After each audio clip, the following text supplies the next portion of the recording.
Hello, welcome, and thank you for giving up your Monday evening. I have to confess, I don't normally look like this at 8 o'clock on a Monday night. My hair is usually a disheveled mess and I'm usually preparing for bed. So I hope you're feeling comfortable, dressed in whatever you would like. I can already see some of you coming into the room, so you've either convinced, bribed or coerced someone else to put kids to bed, or you've already managed to get them into bed.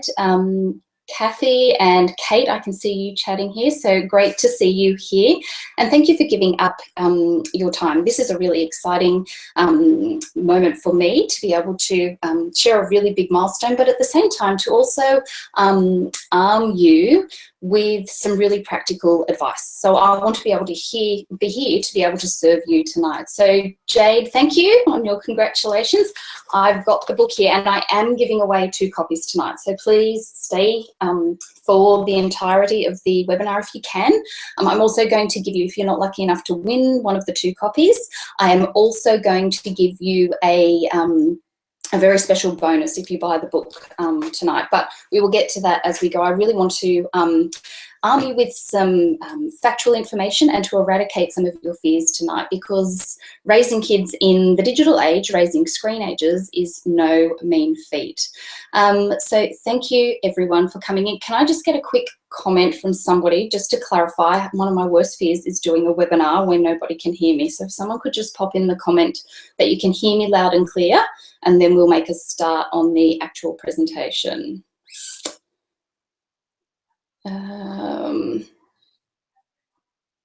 And there is a bit of a 30-second delay, so I'm looking like this is a rather pregnant pause. Perfect, thank you for letting me know. Excellent, excellent, here they come. So I'm going to jump in, and please keep your questions coming through tonight. I'm going to launch into a bit of a presentation, and then I'm going to come back and you'll get to see my face again. And then once you keep the questions coming, and then perfect, a bit blurry, that could be the grubby screen, nothing on your end. We'll come back in for some Q&A time at the end, and I'll announce the winners of the book and share a really special deal that I'm offering to people watching the webinar tonight. So without further ado, excellent, I'm going to hopefully share with you my PowerPoint slideshow and continue to talk. Okay.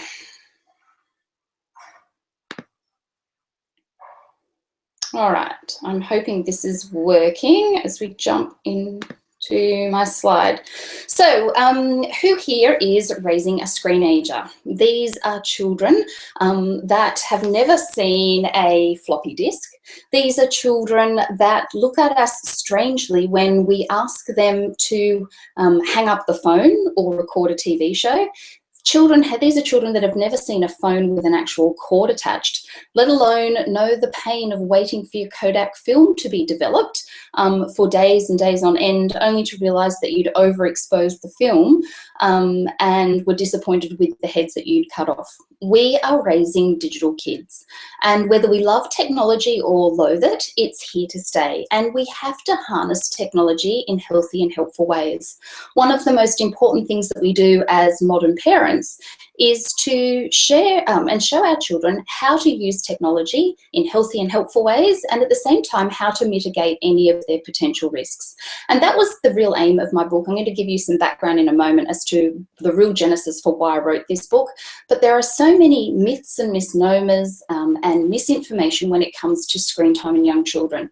We're told that screens cause ADHD, will damage children's brain development, that it causes attentional issues, that screen time is detrimental to children, and parents are left really scrambling for evidence-based advice. And so that's one of the reasons why I decided to write this book, was to arm parents with facts, not fears, so that parents could make informed choices about how they will use these technologies. Because I hate to be the one to break it to you, but the internet is here to stay. The iPad will not become uninvented, it won't disappear. So we have to show our children how to form the best relationships with these technologies. So we're raising our kids in this digital world, and one of the problems that we face as modern parents is that we have no frame of reference. We grew up having an analog childhood. We stared at the sky and not at screens. And today's kids are learning to tap, swipe and pinch before they've learnt to ride a bike, grip a pencil or tie their shoelaces. And for us as parents, our natural reaction is to panic and to fret. And just like when the printing press was invented, there was a sense of moral panic. And I think we're seeing the same thing with digital technologies. However, we do need to be really mindful that if we don't use them in the best ways possible, we can potentially harm children. So what I want to do in tonight's session, in about the space of an hour, is to share with you some of the key insights. I want to equip you with 3 big ideas about technology and young children so that I can ease your guilt and take away some of the guesswork about what young children really need to thrive in this digital world. So hopefully I can bust through some of the myths and misnomers and equip you with research-based information. So, does this look like a familiar scene for most of us? Many of us are raising digital kids. And I ask you, who are you in the modern family? Are you a bit like Claire? Are you absolutely petrified and overwhelmed and got your head stuck in the sand? Are you a bit perhaps more like Phil? You're tech savvy, you're down with it, you're excited. Or are you a bit like Alex, who's a bit like the substitute drone parent, who's always watching and, you know, conducting surveillance on what everybody else is doing online? Or are you a bit like Hayley, too connected to even notice? And one of the big concerns is what technology is doing to our children, but it's also something that we fail to overlook is how we're using technology. Because technology is shaping our relationships and it's changing the ways we interact with our children, and it's often something that we don't even consider, that our screen use, that as parents being tethered to our devices, how that's impacting on our children's health and well-being. So for those of you who I've not met before, welcome. And it's great that you've given up your Monday night if you're here in Australia. My name is Dr. Christy Goodwin, and I'm a children's technology learning and development researcher and also a mum in the digital trenches with you. And these are 2 of my little digital natives on the screen, Taj, who is 5, and Billy, who is 2. And I was a teacher and then a primary school teacher, and then I became an academic. And I conducted a PhD where I looked at the impact of technology on young children's mathematics learning. And I became somewhat of a frustrated academic because I could see all of this wonderful research being conducted in universities, but it wasn't being translated into practical and digestible information for educators and also for parents. And then about almost 6 years ago, I experienced life's greatest equalizer and became a parent for the first time. And Taj was born about 6 months after the first iPad was released. And that's not how I date his chronological age. But around this time, I started fielding questions from girls in my mother's group about Baby Einstein DVDs and screen time and watching TV.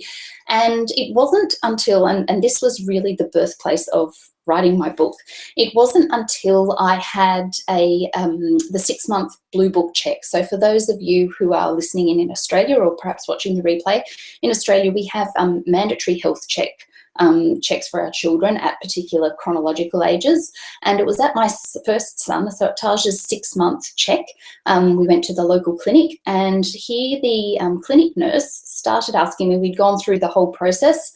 I was a first-time mum and foolishly made the appointment for 9 a.m. in the morning, which wasn't the smartest move. But as I sat there with Joan going through all of the questions about Taj's development, we got to this idea of screen time. And Joan didn't know that I was a researcher in this field, and Joan started to ask me what apps I was using with Taj. Now remember, this was Taj at his 6-month check. Now Taj was certainly not using any apps at this age. He was dribbling and swiping at my face, not at a tablet device. And Joan could see that I looked rather perplexed, and she proceeded to tell me that if Taj didn't learn to use apps, that he would fall behind, that he could start to learn to recognise some shapes and colours and letters and play on the iPad. Now, I remember it was 9 o'clock in the morning. I hadn't had enough coffee yet. And I was flabbergasted. I was completely blown away that here was a health professional who was telling me that I should be dunking my baby in the digital stream. So I did what any good researcher did. I went home, had a cup of coffee and gathered my thoughts, and ironically started a social media campaign about babies needing laps, not apps. And as you would have it, the social media campaign went viral, and it really started to resonate. I realised at that point in time, and because of the questions I was getting from my mother's group, that parents are completely bombarded. There are so many digital dilemmas that we're facing. And as I said before, we've got no frame of reference, and we're also given misleading advice and misinformation, as was the case with Joan.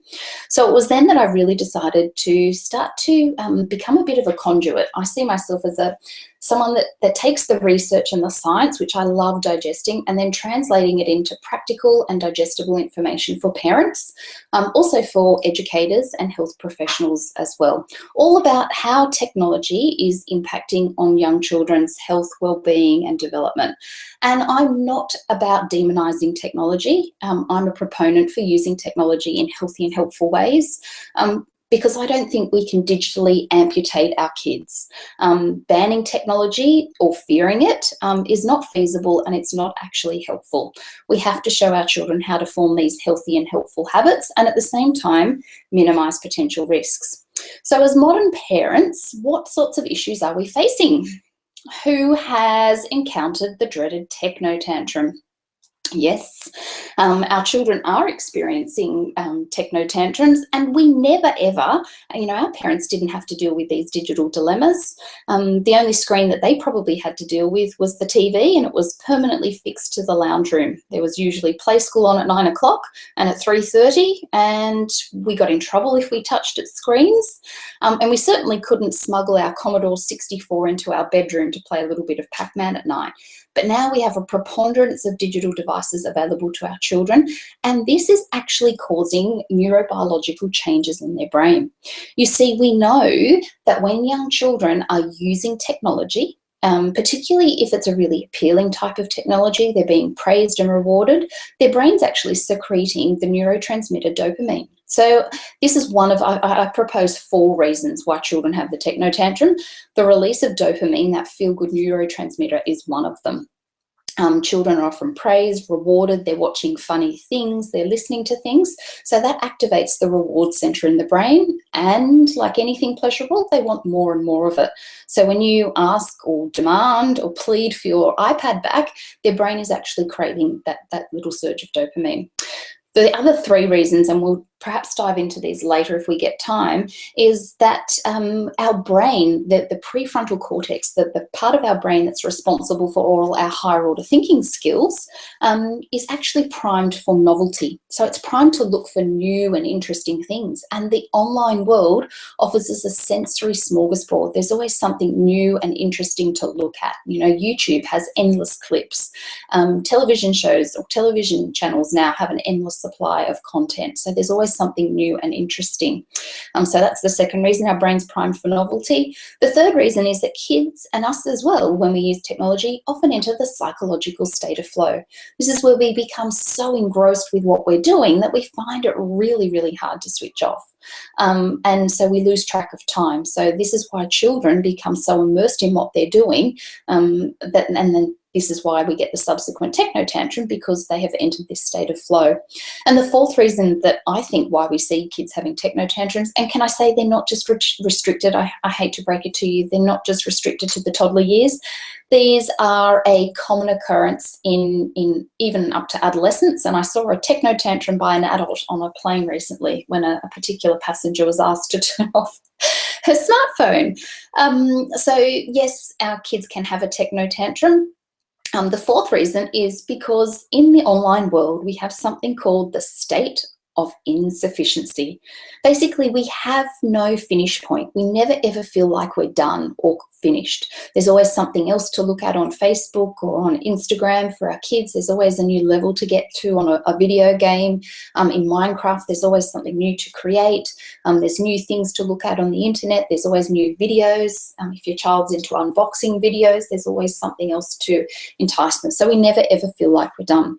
Now, techno tantrums are normal, and no, there isn't an app to prevent the techno tantrum, but there are some simple things that parents can do. And in my book, I detail some really practical strategies about what parents can do to actually minimize, I can't say completely prevent, that would be dishonest, but how you can actually minimize the chances that your child will have a techno tantrum, and how you can cope with them when they do arise. So there's plenty of practical advice in there. We also have really big concerns about addiction and whether young children are actually addicted to technology. Now, I'm reluctant to say that young children are addicted to technology. Just because they don't like switching it off, i.e. they have the techno tantrum, doesn't necessarily mean they're addicted. Instead, what I think with many young children, especially under 8 years of age, is that they've perhaps formed unhealthy attachments or a digital dependence. They've formed these unhealthy relationships with technology. But it would be misleading for me to suggest that technology doesn't have an addictive potential, especially if I've just told you that their brain is releasing dopamine, that feel-good neurotransmitter, when they are using technology. So kids can definitely form very strong attachments to screens, and they can become quite, have that sense of dependence on these screens. And this can be problematic, especially if it's affecting our kids' sleep, their relationships, their concentration, and their school performance. So it's really important that we form healthy habits and healthy relationships with technology. We really want our children to be a master to the technology and not a slave to the technology. So we need to encourage them to use the technology as a tool and not as a toy. And for us to, and I'm going to explain this tonight, have some really firm boundaries about how and when they use the device. Now, I'm just going to, no, I'm going to keep going and I'll come back in because I know I will get digitally distracted if I jump back in and have a look at the chat. So I promise I will get to your questions. So please feel free to keep posting them in there. So what are some of the digital dilemmas facing modern parents? We're given, this is such an unrealistic setting, but so realistic at the same time. It's the prepped food that's the false part of this particular scene, but we are tethered to our digital devices. We are raising kids who will no doubt experience digitalized childhoods. And what we have to do is to make sure that we preserve the sanctity. Childhood is such a special time, so we really need to preserve all of the special parts of childhood and to leverage technology in those ways that are aligned with healthy development. Not only is it parents facing digital dilemmas, but it's also their grandparents. We've got grandparents, we have this tsunami of screens. Screens are immersing every aspect of our children's lives. It's also babysitters, schools and daycare providers that are dunking kids in the digital stream. So as I mentioned before, what's difficult as a modern parent and for educators too is, as I suggested, we've got no frame of reference. Remember, we're raising digital kids, yet we had analog childhoods and or analog professional development and professional training if we're an educator or a health professional. Not only is this the problem, but we're also being bombarded, as was the instance with Joan, and where we're being myths and misinformation about screens are being perpetuated. But we also have a huge range of products that are marketed to parents. Parents are being bombarded with a whole lot of techno toys and products, and we're being encouraged, prepare your child for Harvard by buying them the iPotty. And no, it's not a prototype. This is a real product. And as a mum, I just think touchscreens and toilets are a no-go combination. But we have all of these products, and many of these are based on what I call neuromyths. For example, this is the Fisher-Price activity seat, and it's designed for 6 to 9 months olds, so you can prop your iPad in it, and you can start to teach your child. The marketing said it would give your child a head start, so they could start to learn their letters, shapes, numbers, and colours. Now, these are a whole lot of neuromyths. We know that this isn't developmentally appropriate, so we really have to make sure that we're using technology in ways that are appropriate.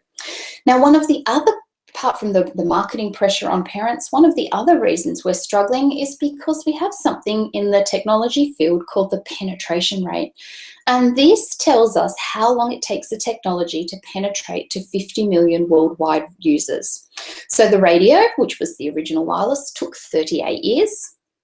The telephone took 20 years. TV took 13 years. Mobile phones took a huge 12 years back when we had the brick. The internet, good old-fashioned dial-up, took about 4 years. Facebook took 2 years. YouTube took 1 year. And can you imagine how long Angry Birds took to reach penetration rate? A mere 35 days. So the technology is evolving exponentially, and we are really struggling as parents to keep up. Just when we understand what the technology is that our kids are interested in, along comes something else to supersede it, or their development changes and they move on to something else. So we're really, really struggling to keep up. And this is one of the other digital dilemmas for parents.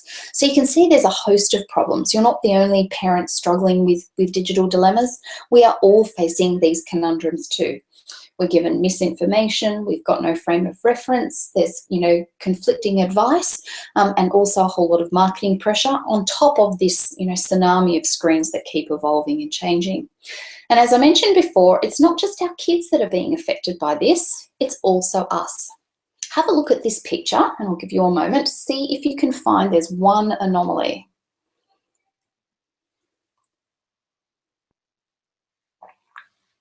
Can you see her?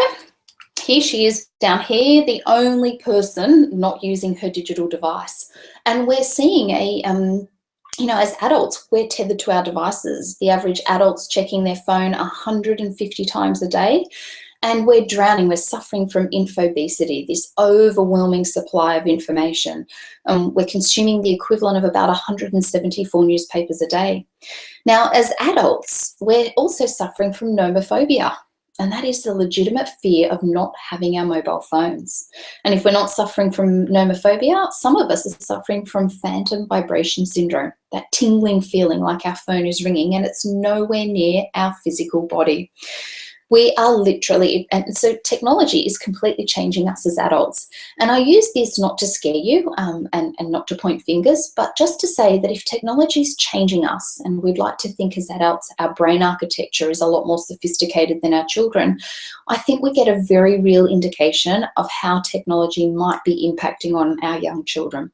Now, we don't yet have, as a researcher in this field, I'm almost embarrassed to admit, we don't yet have a whole range of research in this area. We don't yet know the long-term impacts of these devices. But what we do have is a really comprehensive body, and that's what I've included in the book, a really comprehensive body of the neuroscience and the developmental science that tells us exactly what children's basic unchanging needs are. And then we're just beginning to see glimpses of how technology is intersecting with these basic needs. So technology is changing us as adults. It's also changing how we parent, and I hope this works. I need you to look more excited. Pan, up, down. But you're blocking me. You're blocking me. You are impossible. Ready? 3, 2. That's a good one. You don't look great in that one, but the filter makes everybody look great. Caption. Now we wait. Cutie pies. That's up. So we're seeing dilemmas like sharenting, and there's a new phenomenon for modern mums called brexting, where we breastfeed and text at the same time.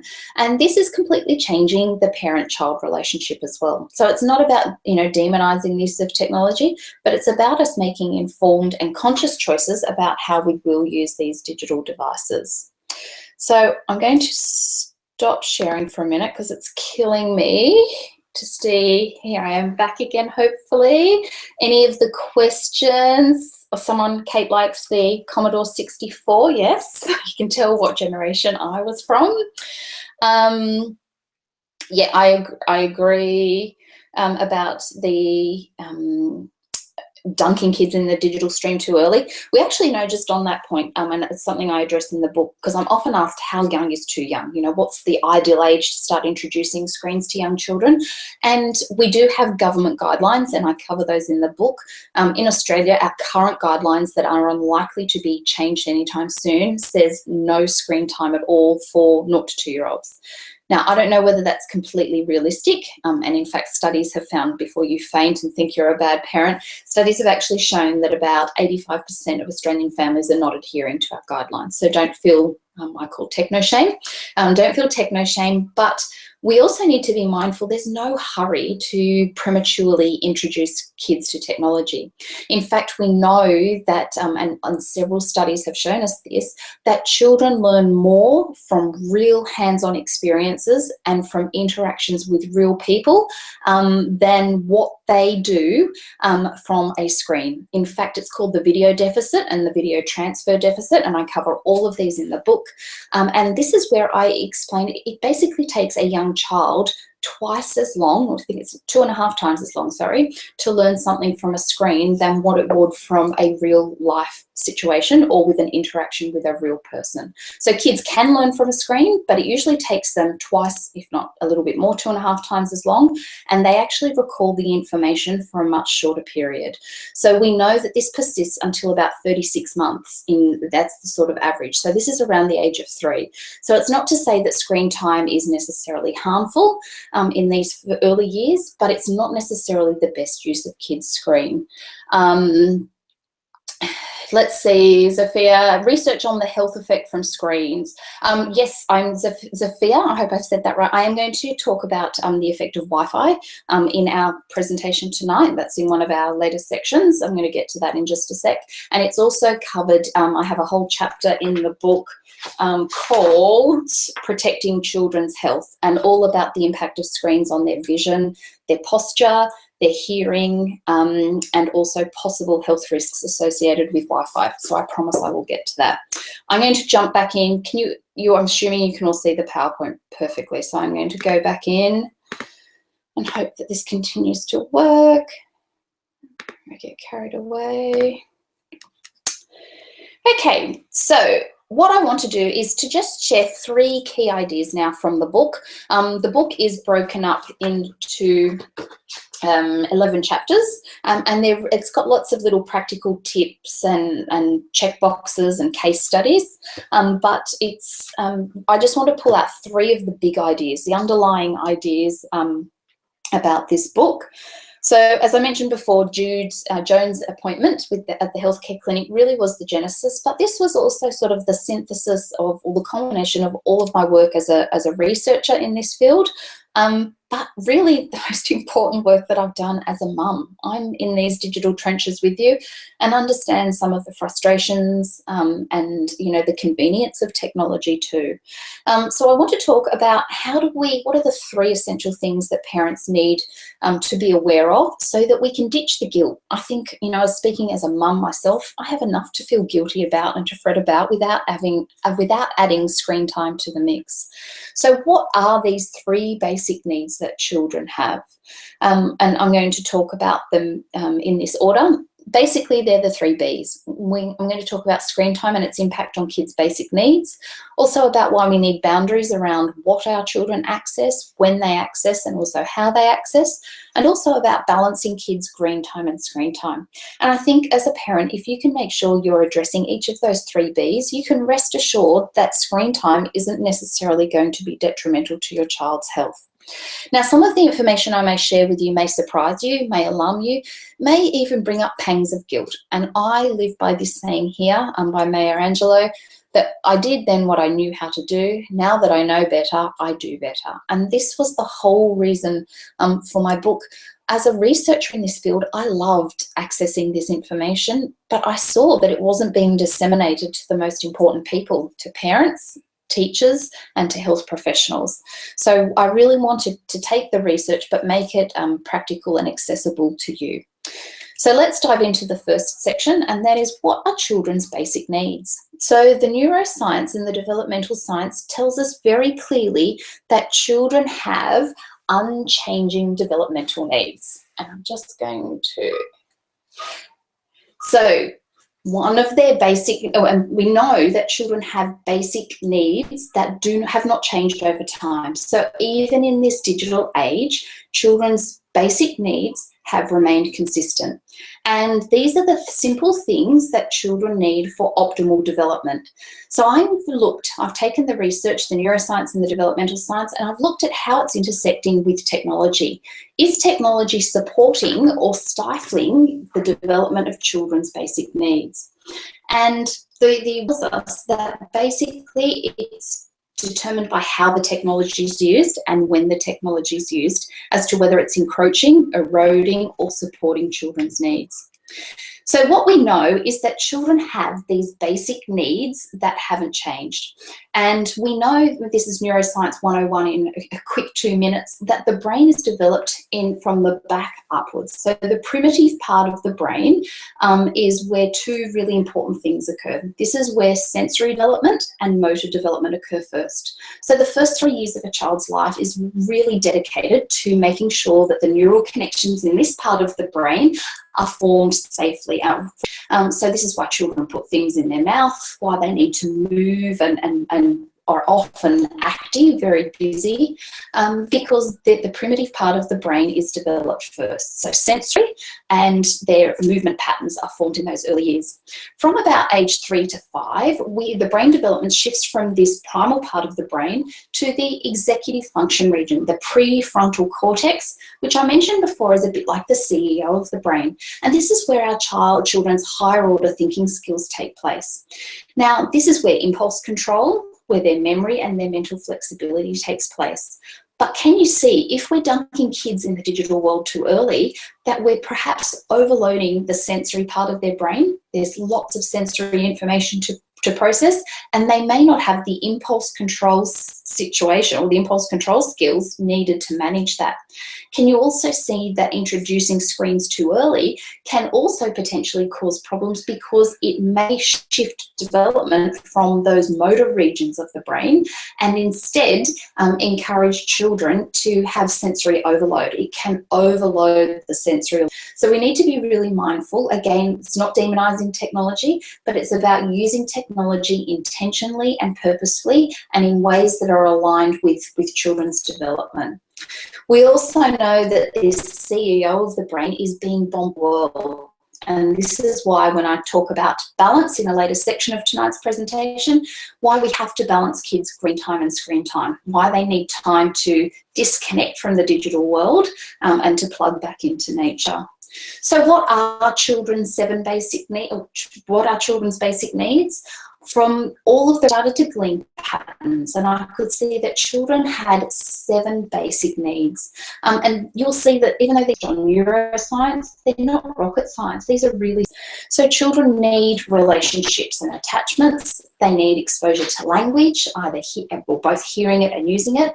I don't need to tell parents how important sleep is. They need opportunities for play, for physical movement, for executive function skills, remember these higher order thinking skills, and also to quality nutrition. Now, technology can either support or it can stifle each of these basic needs depending on how it's used. So we need to be really careful about how technology is being used. We need to always make sure when kids are using screens that it's aligned with healthy development, because there's an opportunity cost. When our kids are on a screen, they're not doing something off a screen. They're not hanging off monkey bars. They're not playing with their peers. They're not reading a book. They're not having a conversation with you. It's not to say that screen time is toxic and taboo, but it is to say that technology might be, or their screen time could be displacing or eroding some of their basic needs. So here they are, showing some people on a live stream. These are children's 7 basic needs, a bit like marbles in a jar. And this is why in the book I present a really unique way. I don't suggest that kids don't need screen time limits. Kids certainly need screen time limits, but we can't prescribe screen time limits simply based on kids' chronological ages. Instead, what we need to do is think about kids' basic needs. So it's a bit like the marble in the jar analogy. I suggest that parents think of the jar as a 24-hour period. Then we put all of kids' basic needs in first, and then if time permits, we've got the space around that to allow for screen time. What I'm seeing happen in many instances is where we put screen time in first, It fills a lot of the jar up, and look, sleep falls out. Opportunities for language fall out. Physical movement falls out, and play falls out. So that's one of the really practical strategies that I share, a simple way, a unique formula, so parents can calculate healthy amounts of screen time for their children. So it's important that I reiterate, technology isn't toxic or taboo. It's just we need to think about how it's using it. Now, Dr. Justin Coulson often uses a tree analogy, and he says that when it comes to screen time, we need to establish healthy habits while children are still young. Because a bit like planting a tree in the backyard, after a couple of weeks or months of the tree being planted, if you decided you didn't like it there, you could plead with your husband and ask him to perhaps transplant the tree to a different part of the backyard. But if you had left that tree there for several months, perhaps several years, it would be near impossible to transplant that tree easily. It would cost a heck of a lot more money to transplant it, and it would be a very risky, time-consuming exercise. You see, it's exactly the same with technology and young children. We have to help them form healthy habits from the start, because if we leave it too long, their habits become entrenched and it's really difficult to shift them. Ask any of your friends with tweens or adolescents how difficult it is to disentangle kids from the online world if they've formed these unhealthy relationships. So we need to make sure we build these habits from the start. So I just want to talk about a couple of the ways in which children's basic needs are being affected by technology. And first and foremost is the relationships that we're forming. We're seeing changes in children's social skills, and there are concerns amongst psychologists that children today are experiencing social skills deficits. Basically, children are not having enough real face time to learn some of the protocol. A study was done where children were taken away for just 5 days and were removed from all technology, and what they found that is in the space of 5 days, children's facial recognition skills and emotional cue reading improved substantially within just 5 days of being unplugged. So our kids are not necessarily developing the skills that they need.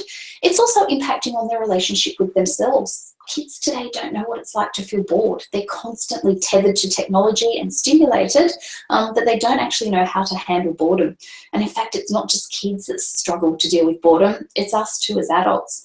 A study was done 2 years ago, and they looked at put adults in a room and gave them no stimulus whatsoever, no digital devices, no reading material, and they asked them to stay there for 15 minutes. They had to cease the study because so many of the participants displayed signs of distress and angst. So they decided to repeat the study with ethics approval. And this time they decided to give the adults the option of giving themselves a mild electric shock in lieu of sitting there bored for 15 minutes of time. Now, I think it was something like 59% of the males and 1/3 of the females elected to do this. So we are really struggling not to be bored. It's on our identity and our concept of self that our kids are obviously still developing.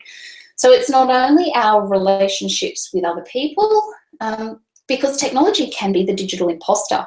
Studies have even shown that just the presence of your smartphone on the dinner table, even if it's face down and not, buzzing or illuminated, but the presence of your digital device at the dinner table changes not only the quality of the conversation, but the quantity. So it is impacting on the relationships we form.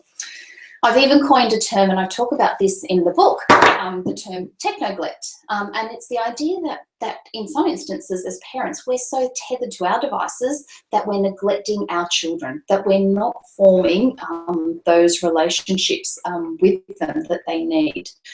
We've had that look in food courts, and I've described this in the book, an actual study that looked at parents' use of devices in a food court situation and how they interacted with their children. And in one of the instances, one of the parents became so frustrated that her child was interrupting her while she was on her device that she actually kicked the child under the table. So we just need to be mindful that we're not always tethered to these devices. Our kids need idle time. They need time unplugged to get an understanding of who they are, so their relationship with themselves. Make sure that we're not always digitally sedating our children, that they're not constantly using screens as a form of digital sedation. Technology can also, though, bolster their children's basic skills and basic needs. And one of their basic needs is language. And we've got fantastic technologies that allow children to support their basic needs. So video chat technologies like Skype. This is an example called Kindoma, where children can draw in real time simultaneously with 2 pop-up video chat windows, so they can be drawing with grandma who's in Canada at the same time that they're in Australia. So this is really innovative uses of the technology, where we can really use technology as a tool to support children's basic needs as opposed to the technology damaging it. And in the book, I try to provide each of the 7, I do provide a chapter on each of the 7 basic needs and explain how we can either use technology to support that basic need or how we're using technology to inhibit that basic need. And the next basic need that I wanted to very quickly talk about, I'm going to talk about 2 here, is the simple displacement effect that screens are displacing kids' opportunities for physical movement. It's by 2025, 1 in 3 children in Australia will be considered obese. So screens, are a huge concern because they're obviously promoting that more sedentary behaviour. We also need to make sure that kids are getting time to play outdoors, unstructured outdoor play. And in the book, I share a really sad incident where a particular child was climbing in a park. I did some interviews with some paediatricians because we're seeing increasing numbers of children presenting with playground injuries. And when I interviewed some paediatricians about this, they suggested one of 2 theories. One is that kids are not developing the physical skills that they used to have, and so they're making more errors and in judgment and having more mishaps in playgrounds. But the other theory is this idea that I touched on earlier, technoneglect, that parents are so consumed in their digital devices that they're not adequately supervising their children. So we need to make sure one of the most fundamental needs for children is opportunities for play. Kids need unsupervised, unstructured play opportunities every single day. And we have to make sure that their daily dose of digital isn't interfering with these opportunities for play. So I've talked about their basic needs. The next idea that I want to talk about is about having boundaries, making sure we have boundaries around children's screen time. And we need to make sure that we limit what they can access, when they can access, and how they can access it. And this is where I'm going to answer that question about Wi-Fi that was asked earlier.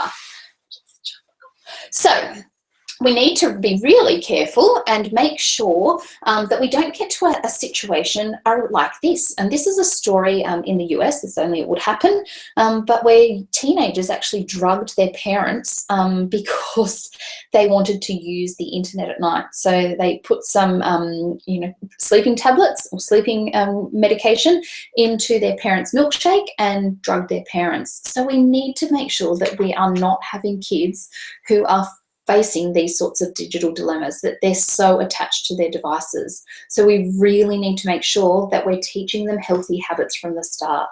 So we need to make sure that first and foremost, that what are they accessing? We need to have really firm boundaries around what content they can access. What's age appropriate? Is it leisure or is it learning time?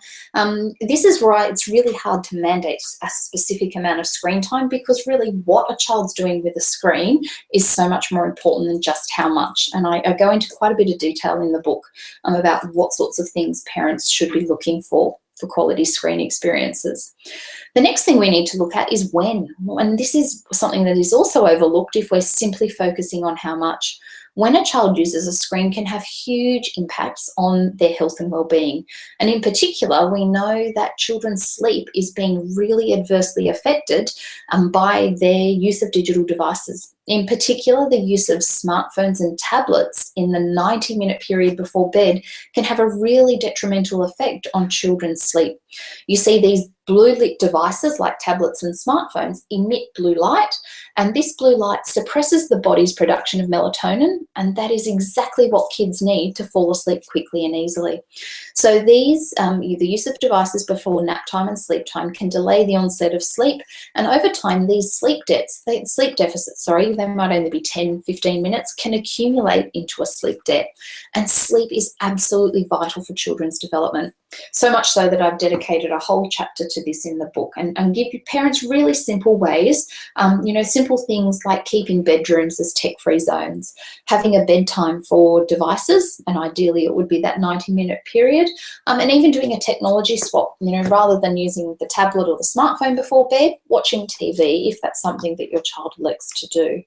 So we need to make sure that we've got boundaries around what they access, when they access, and also how do they use technology. We're seeing huge health implications on children's physical development if they're not using screens appropriately or if they're using them excessively. So, for example, we're seeing increasing rates of myopia, which is nearsightedness, because children are spending excessive amounts or being introduced to screens prematurely. So in the book, I give parents a simple strategy. One of the strategies that I mentioned is the 20-20-20-20 rule. And that is every 20 minutes your child uses a device, they need to take at least a 20-second break. They need to look at something 20 feet, which is about 6 meters away, and they need to do something physically active for those 20 seconds and blink 20 times. This is really, really important so that children's eyes don't fatigue, and so that they develop that depth of vision. We also need to be really careful of headphone use. Most commercial headphones can reach 130 decibels, but safe levels are considered between 65 and 75 decibels. So simple things that I recommend to parents is using noise-cancelling earmuff headphones and limiting kids' screen time to no more than an hour a day. Now, here is the answer to that question about Wi-Fi, and I hate to say I don't have a clear answer here. There is so much scientific uncertainty about Wi-Fi. I will be completely transparent and say that I used to think people that worried about Wi-Fi were crazy scientists. I have realised that by diving into the research and attending some conferences, this is a very real threat. I am petrified. My husband calls me a Wi-Fi warrior and a Wi-Fi warrior. I'm petrified that we are potentially looking at the asbestos or the tobacco of the 21st century. We don't yet know what the long-term implications are. Now, I'm not suggesting that Wi-Fi causes cancer, but there is so much ambiguity in the research. We don't yet know if these devices are healthy, but we've also got no proof of harm as well. Now, in 2013, the World Health Organization classified Wi-Fi, the electromagnetic radiation, I should say, sorry, which comes from our Wi-Fi routers and our baby monitors and our cordless telephones, as a type 2B possible carcinogen. Yet we walk around with these devices in our pockets. Our children, as this image shows, put them on their laps. So in the book, I provide a wealth of really simple strategies. What are some simple pragmatic things we can do to minimize children's exposure? At the moment, the current recommendations are to adopt the precautionary approach with kids. So keeping laps off apps, turning devices to airplane mode, flicking routers off, not using phones when we're getting a weak signal. And then, of course, having boundaries around how much children use. And that's why I think the marbles in the jar example, making sure their basic needs go in first, is a really simple formula. So we also need to make sure, I'll skip those ones. The third B is balance. And it sounds really simple, but we really need to provide opportunities where children can unplug. Children's brains actually need, as do ours, it's not just kids, but in particular our kids need green time, and we have something called the nature restorative theory. And basically, time in nature is slower paced than time in the online world, so it calms the brain down. We also get to turn off our prefrontal cortex. Remember, that's the CEO of the brain, and we enter something called mind wandering mode. This is where we come up with creative solutions and problems to our dilemmas and innovative ideas. There are real threats to our kids' capacity to enter this mind-wandering mode if they're always plugged in, if they're always processing information. So we really, and it sounds really simple, but we need to provide opportunities for our kids to get outside in nature as much as possible every single day. We need to model what it's like to unplug. Having screen-free Saturdays or a screen-free Sunday or sabbatical, but having time and where we model places and times where technology just doesn't go. And I've tried this lately, and I will admit it's not always. you know, I am the first to acknowledge my digital dependence. It's not always helpful, but we have to just be careful that we model these healthy habits as well. So I just want to finish by saying that technology really is a little bit like fertilizer. I love this quote by Warren Buckleitner. Use a little bit and the right type and the plant will blossom. But if we use it excessively or use the wrong type, we can actually damage the plant. And so I guess they're the key takeaways. I wanted to talk to you tonight. I wanted to share with you this idea of balance, of making sure that technology doesn't erode children's basic needs, that we're also providing boundaries and having boundaries around what, how, when and how much they use the screens. And then finally is balancing their time online with their offline time, making sure they get plenty of opportunities to unplug. So there are my 3 core messages from the book. It would be remiss of me not to thank some really important people that made sure this book was possible. Unfortunately, there's no dedication in my book, but this book really is, you know, dedicated to my fantastic husband and children. I'm going to jump off screen for this bit. Hopefully you'll see me. Oh, there's so many questions. I'm going to come back to the questions because I am going to get digitally seduced and excellent. I will come back, sorry. So I'm dedicating this book because it's not written there, and I mentioned this at my real launch last week, that the book is truly dedicated to my children who remind me every day about the importance of unplugging. Sometimes it's my youngest one literally unplugging devices for me, but they've really shown me the power and the importance of finding simple pleasures, joy in the everyday moments, and about being present. So I truly dedicate my book to my children, and also most importantly, dedicating the book to my husband, who gave up hours and hours and hours and hours of time so that I could write this book, and has been a moral support and cheerleader of mine for the last 17 years. But it has been a huge effort, so I need to acknowledge him. I also need to acknowledge some really important people that spent weeks and weeks proofreading and checking the book. Obviously thanking the team at Finch Publishing. And this is where I need to have some of the wine that's been sitting off camera. I'm dedicating a toast to the team at Finch who made sure this book came to life. They received, those of you who know me know I get up really early, as in 3:30, 4 o'clock in the morning. And so Finch would receive all kinds of crazy emails at all times of the day with my requests and questions. So I really thank Finch. I also thank a group of people who read the manuscript and gave advice. Kate Highfield from Macquarie University, to Kerry Islan, and Kerry Spinner from Kids in Harmony, to Pamela Moore, and to Chip Donahue, and to Annie from Mum Life Australia. All of these people have read the book and given feedback and advice, and it was really valuable.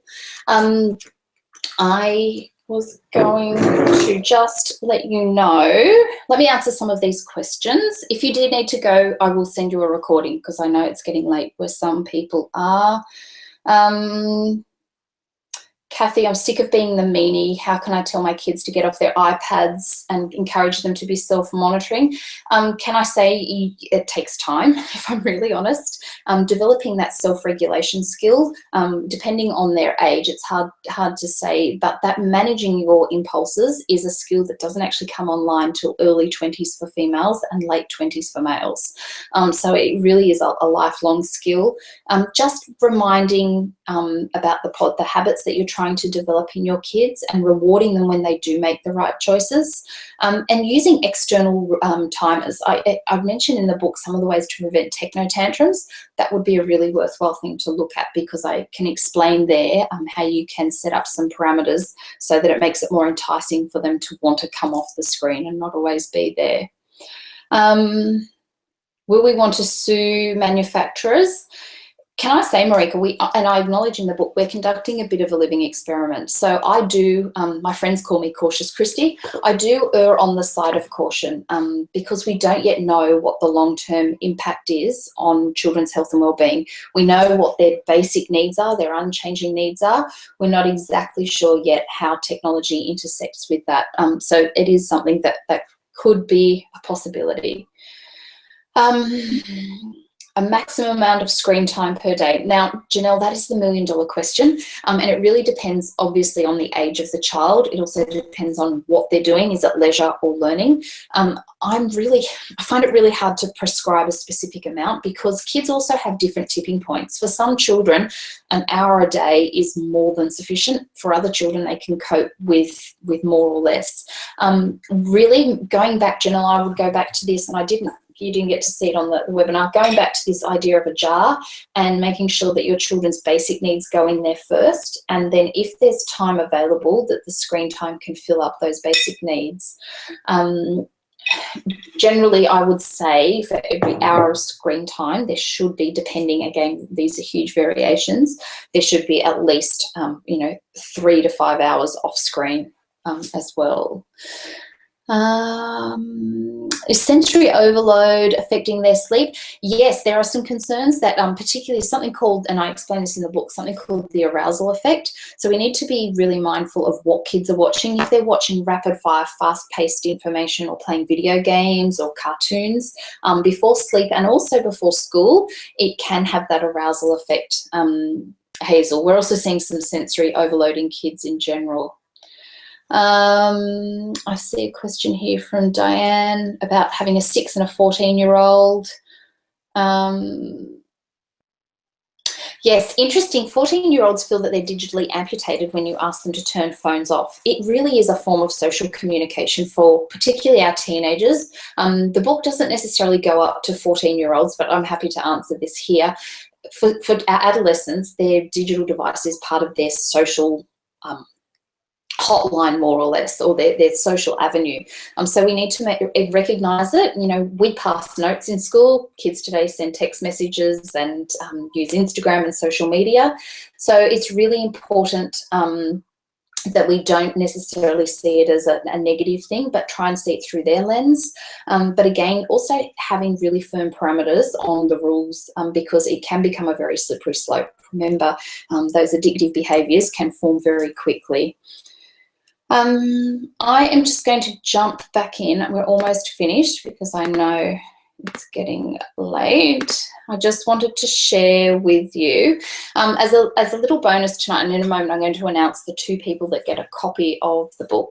But tonight, if you buy the book through my website, and unfortunately I can only honour this if you purchase it through my website, but if you go to my website and purchase a copy of the book, I am going to send anyone that purchases a copy between tonight, the 4th of July, and midnight on Monday, the 11th of July, 2016, a bit of a digital package. I'm going to send you a PDF media management kit so you can come up with a plan as to how to use your children's technology, a screen audit. So if you're not sure how much time they're spending online, you can do some quick calculations, and also an audio recording of one of the workshops that I deliver, which is that goes into more detail about what the 7 blocks are.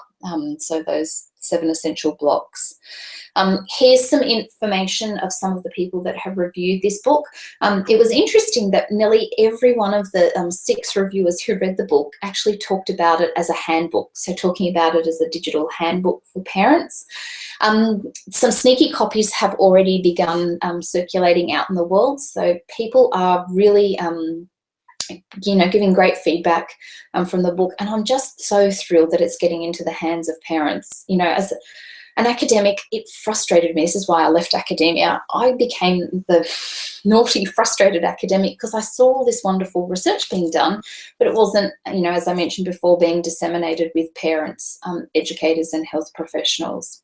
Oops, there is some other feedback from other people who have read the book. So where can you buy the book? If you don't want to buy it through my book, that is fine. Going to some of your traditional retailers in Australia, Kmart, Big W, David Jones, and I also know Pages and Pages and Berkelo Books are all stocking the book, as well as some smaller bookstores as well.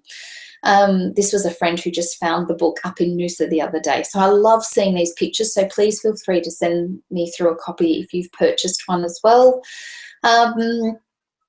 If you want to purchase, if you like reading on your digital device, you can access the book through the iBook store and Amazon. And this is particularly relevant if you're an international viewer. Unfortunately, the book won't become available as a paperback book in the US, UK, and Canada until November this year. So if you're urgently wanting to grab a copy, the digital version is available there. Here are some of the reviews from different people that are already reading the book. And you can also purchase a paperback copy in Australia if you didn't want to buy it through my website, through Booktopia and some of these other sites as well.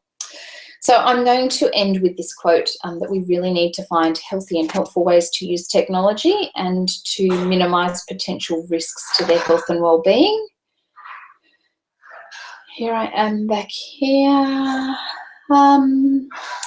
I'm just wanting to jump back in and see if there are any more questions. If not, I'm going to say a big cheers. I was really tempted to bring a cup of tea. I've been talking about having a virtual vino, so I need to have a sip of celebratory wine. Thank you for being here. Oh, I do need to do the random name pickup. So I'm going to pick 2 people. And I made the decision that even if they weren't live on the webinar, because I had a couple of messages from parents who knew they wouldn't get on there live but had registered. So I'm going to honour that anyone that registered who's eligible for this book. So bear with me. I'm doing this. Actually, I'll show you so you can make sure I'm doing it all legitimately. Screen share. Okay, and I'm going to go into my random name generator, and Lauren Osborne is the first person. I'm going to write this down so I don't forget. Lauren, I will email you and get your address details. And the next one is Paula Holsgrove. Well done. Now, lovely ladies, I will get your details. Stop. And make sure you get copies of the book. I'm just checking through. I love the idea. Hazel's using tech-free Saturdays. And initially, it's very true, finding it difficult, but now we're doing more of it. Excellent. Brilliant. I'm just checking any more. I think that's about it. So I'm going to do a toast. Thank you again for giving up your time. I know that this is something that's obviously a contentious topic. People have very polarized views about technology and kids. So I acknowledge that you have been come along to talk about this. I think there's a lot of burying our head in the sand. A lot of parents are hoping this is a phase our kids just go through, and not something that is here to stay. And it really is. So it's about leveraging it without worrying about the impact, but knowing that we're forming those healthy relationships and teaching our kids. Remember, we want our kids to be a master of these devices and not a slave to them. Now, I think that's about it. If there are any last minute questions, I'll just give you, I know there's a 30-second delay. Thank you again. I really appreciate the support, and please send your pictures if you purchase a copy or you see a copy somewhere. I love seeing the book in real life. If not, I think I might say, oh, sorry, I meant to give you the link. I forgot to do that here. Grab your copy. Oh, perfect. I think Melissa's done that. Perfect. All right. I'm going to say good night for now. Thank you again for attending, and I will see you again in the online world soon. And also, I forgot to mention too, this is rather exciting, I'm doing a tour of Australia soon. So hopefully wherever you are in the country, I can come and visit and do some of these parent seminars. And I will also be doing, hopefully from now on, a monthly webinar. So if you've got ongoing questions, I'll be able to answer some of your digital dilemmas. Thank you again for being here, Sonia, Kate, Hazel, Jade, Kathy, JP. Really great, and I appreciate you. So I'm going to say bye for now, and I will see you again soon. Cheers.